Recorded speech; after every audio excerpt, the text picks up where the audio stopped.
Spiritual plus channel میں آپ سب کو خوش آمدید۔ خواتین و حضرات، آج یوم شہادت حضرت عمر فاروق رضی اللہ تعالیٰ عنہ ہے۔ آپ حضرت ابوبکر صدیق کے وصال کے بعد خلیفہ منتخب ہوئے۔ آپ کو امیر المومنین کہا جاتا رہا۔ آپ کا دورہ خلافت اسلامی فتوحات کا سنہری دور تھا۔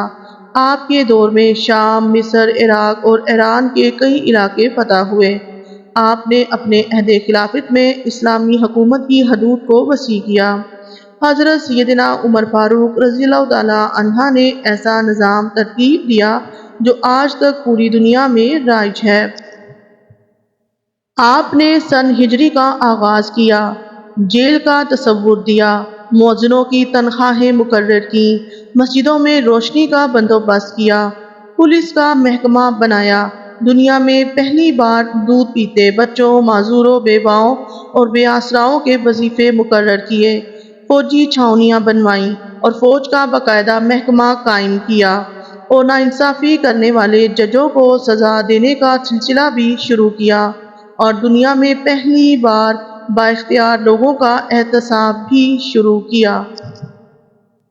خواتین و حضرات، حضرت عمر رضی اللہ تعالیٰ عنہ فرماتے تھے، جو حکمران عدل کرتے ہیں وہ راتوں کو بے خوف سوتے ہیں۔ ان کا فرمان تھا کہ قوم کا سردار قوم کا سچا خادم ہوتا ہے۔ ان کے دسترخوان پر کبھی 2 سالن نہیں رکھے گئے۔ وہ زمین پر سر کے نیچے اینٹ رکھ کر سو جاتے تھے۔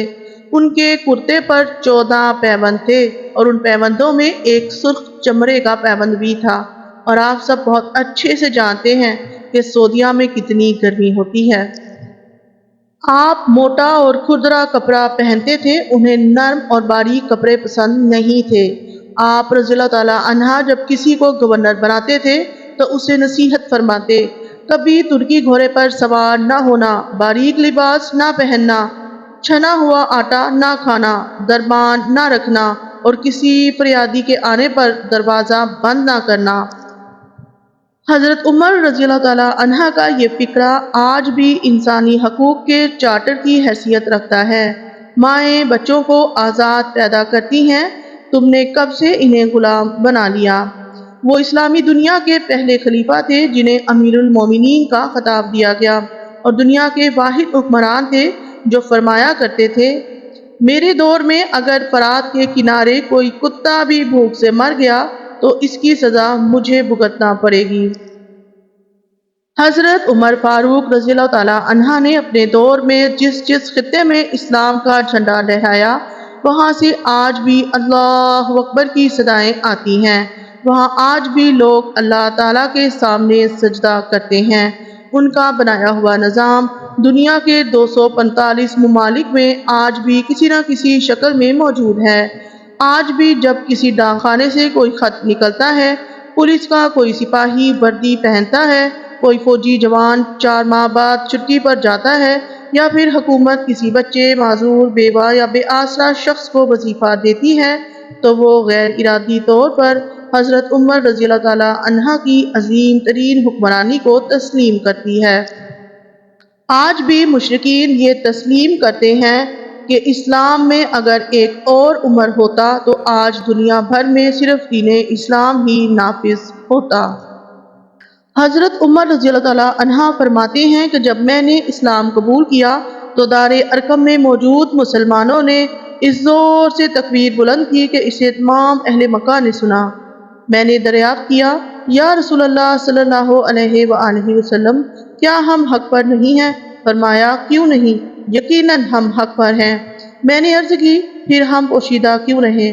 چنانچہ وہاں سے تمام مسلمان 2 صفیں بنا کر نکلے۔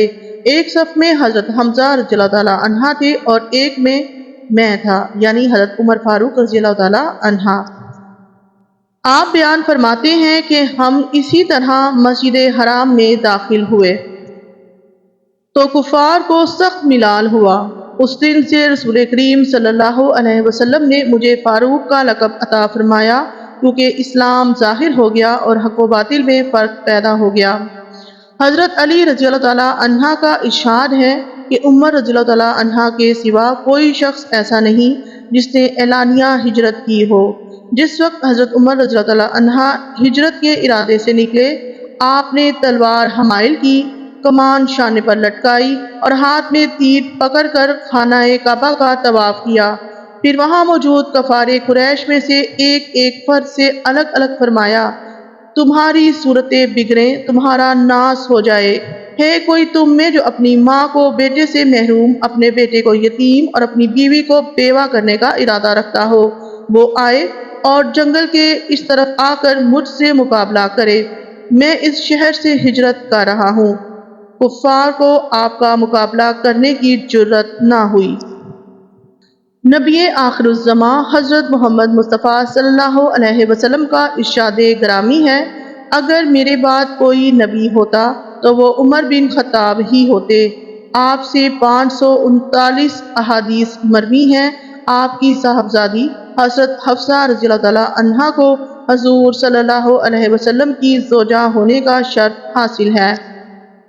خواتین و حضرات، سیدنا عمر رضی اللہ تعالیٰ عنہ تمام غزوات میں آقا و مولا حضرت محمد مصطفیٰ صلی اللہ علیہ وسلم کے ساتھ رہے اور غزوہ احد میں بھی آپ نے ثابت قدمی دکھائی۔ مصر کی فتح کے بعد وہاں کے گورنر عمرو بن عاص رضی اللہ تعالیٰ عنہ نے مصریوں کو ان کے رواج کے مطابق ایک کنواری لڑکی دریائے نیل کی بھیٹ چڑھانے کی اجازت نہ دی تو دریائے نیل خشک ہو گیا۔ اس پر گورنر نے آپ رضی اللہ تعالیٰ عنہ کی خدمت میں سب ماجرا لکھ بھیجا۔ آپ نے ایک خط لکھ کر ان سے فرمایا، اس خط کو دریا میں ڈال دو۔ اس خط میں لکھا تھا، اللہ کے بندے امیر المومنین عمر کی جانب سے دریائے نیل کے نام۔ معلوم ہو کہ اگر تو خود بخود جاری ہوتا ہے تو مت جاری ہو، اور اگر تجھے اللہ تبارک و تعالیٰ جاری فرماتا ہے تو میں اللہ واحد و قہار ہی سے استدعا کرتا ہوں کہ وہ تجھے جاری کر دے۔ جب یہ خط دریا میں ڈالا گیا تو دریا ایسا جاری ہوا کہ معمول سے 16 گز پانی زیادہ چڑھ گیا اور وہ پھر کبھی خشک نہیں ہوا۔ حضرت فضل بن عباس رضی اللہ تعالیٰ عنہ سے روایت ہے کہ نبی آخر الزماں حضرت محمد مصطفیٰ صلی اللہ علیہ وسلم نے ارشاد فرمایا، میرے بعد حق عمر کے ساتھ رہے گا، خواہ وہ کہیں بھی ہو۔ حضرت ابوبکر صدیق رضی اللہ تعالیٰ عنہ سے مرض الوصال میں دریافت کیا گیا کہ اگر آپ سے اللہ تعالیٰ یہ دریافت فرمائے کہ تم نے عمر رضی اللہ تعالیٰ عنہ کو کیوں خلیفہ منتخب کیا تو آپ اس کا کیا جواب دیں گے؟ فرمایا، میں عرض کروں گا کہ میں نے ان لوگوں پر ان میں سے سب سے بہتر شخص کو اپنا خلیفہ مقرر کیا تھا۔ حضرت عبداللہ بن عمر رضی اللہ تعالیٰ عنہ سے روایت ہے کہ آقا و مولا صلی اللہ علیہ وسلم نے فرمایا، عمر اہل جنت کا چراغ ہیں۔ حضرت عثمان بن مظعون رضی اللہ عنہ سے روایت ہے کہ غیب جاننے والے آقا صلی اللہ علیہ وسلم نے حضرت عمر رضی اللہ عنہ کی جانب اشارہ کر کے فرمایا، یہی وہ ہستی ہے جس کے باعث فتنہ و فساد کے دروازے بند ہیں، اور یہ جب تک زندہ رہے گا اس وقت تک تم میں کوئی پھوٹ اور فتنہ و فساد نہیں ڈال سکے گا۔ سبحان اللہ۔ خواتین و حضرات، حضرت ابی بن کعب رضی اللہ تعالیٰ عنہ سے روایت ہے کہ رسول اللہ صلی اللہ علیہ وسلم کا ارشاد ہے، مجھ سے جبرائیل نے کہا ہے کہ اسلام عمر کی موت پر روئے گا، یعنی ان کی وفات سے اسلام کو بہت نقصان پہنچے گا۔ خواتین و حضرات، حضرت سعد بن ابی وقاص رضی اللہ تعالیٰ عنہ سے روایت ہے کہ حضرت عمر رضی اللہ تعالیٰ عنہ نے حضور صلی اللہ علیہ وسلم سے اندر آنے کی اجازت مانگی، اور آپ کے پاس قریش کی چند عورتیں گفتگو کر رہی تھیں اور اونچی آواز سے کچھ مطالبہ کر رہی تھیں۔ جب حضرت عمر رضی اللہ تعالیٰ عنہ نے اجازت مانگی تو وہ پردے کے پیچھے چھپ گئیں۔ حضرت عمر رضی اللہ تعالیٰ عنہ اندر داخل ہوئے اور رسول اللہ صلی اللہ علیہ وسلم ہنس رہے تھے۔ عرض کی، یا رسول اللہ صلی اللہ علیہ وسلم، اللہ آپ کو ہمیشہ مسکراتا رکھے۔ نبی کریم صلی اللہ علیہ وسلم نے فرمایا، مجھے ان عورتوں پر تعجب ہے جو میرے پاس تھیں، اور جب انہوں نے تمہاری آواز سنی تو پردے کے پیچھے چھپ گئیں۔ آپ رضی اللہ تعالیٰ عنہ نے کہا، اے اپنی جان کی دشمنوں، تم مجھ سے ڈرتی ہو مگر اللہ کے رسول سے نہیں ڈرتی؟ انہوں نے کہا، ہاں، کیونکہ آپ سخت مزاج اور سخت گیر ہیں۔ رسول اللہ صلی اللہ علیہ وسلم نے فرمایا، خوب اے ابن خطاب، قسم ہے اس ذات کی جس کے قبضے میں میری جان ہے، شیطان جب بھی تم سے کسی راستے میں ملتا ہے تو اپنا راستہ بدل لیتا ہے۔ حضرت جابر رضی اللہ تعالیٰ عنہ سے روایت ہے کہ نبی کریم صلی اللہ علیہ وسلم نے فرمایا، میں جنت میں داخل ہوا تو وہاں ایک محل دیکھا۔ میں نے پوچھا، یہ محل کس کا ہے؟ جواب ملا، عمر بن خطاب کا۔ میں نے ارادہ کیا کہ اندر داخل ہو کر اسے دیکھوں، لیکن تمہاری غیرت یاد آ گئی۔ اس پر حضرت عمر رضی اللہ تعالیٰ عنہ گوش گزار ہوئے، یا رسول اللہ صلی اللہ علیہ وسلم، میرے ماں باپ آپ پر قربان، کیا میں آپ پر غیرت کر سکتا ہوں؟ خواتین و حضرات، تاریخ عالم کے اس عظیم حکمران کی پوری زندگی عزت و شرافت اور عظمت کے کارناموں کی اعلیٰ مثال تھی۔ 26 ذوالحج کی صبح ایک مجوسی غلام نے آپ پر فجر کی نماز کے دوران قاتلانہ حملہ کیا اور شدید زخمی کر دیا۔ آپ رضی اللہ تعالیٰ عنہ نے حضرت عبد الرحمن بن عوف کو نماز پڑھانے کا حکم دیا۔ جب لوگ آپ رضی اللہ تعالیٰ عنہ کو اٹھا کر آپ کے گھر میں لائے تو مسلسل خون بہنے کی وجہ سے آپ پر غشی طاری ہو چکی تھی۔ ہوش میں آتے ہی آپ رضی اللہ تعالیٰ عنہ نے اپنے بیٹے کا ہاتھ پکڑ کر انہیں اپنے پیچھے بٹھا لیا اور وضو کر کے نماز فجر ادا کی۔ پھر چند دن شدید زخمی حالت میں گزار کر اپنی جان آفرین کے سپرد کر دی۔ آپ کی نماز جنازہ حضرت صہیب رضی اللہ تعالیٰ عنہ نے پڑھائی۔ آپ کو یکم محرم الحرام 24 ہجری روزہ رسول میں خلیفہ اول حضرت صدیق اکبر رضی اللہ تعالیٰ عنہ کے پہلو میں دفن کیا گیا۔ بوقت شہادت آپ رضی اللہ تعالیٰ عنہ کی عمر مبارک 63 برس تھی۔ آپ سے روایت کردہ احادیث کی تعداد 537 ہے۔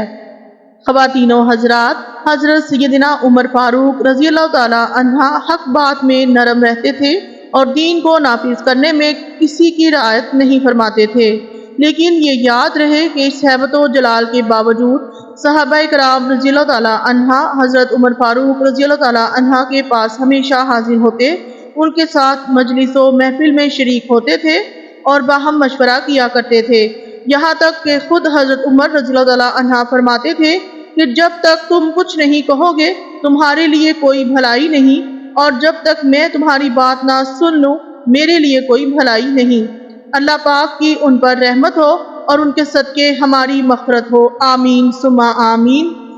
وہ عالم دبدبا کا کانپتے ہیں کیسر و کسرا، ہے جن سے دین کی شان حضرت فاروق اعظم ہیں، گلی سے ان کی شیطان دم دبا کر بھاگ جاتا ہے ایسا رعب ایسا دبدبا فاروق اعظم ہیں۔ انشاءاللہ پھر اسی طرح کسی ویڈیو میں ملاقات ہوگی، تب تک کے لیے دعاؤں میں یاد رکھیے گا۔ تھینکس فار واچنگ، اللہ حافظ۔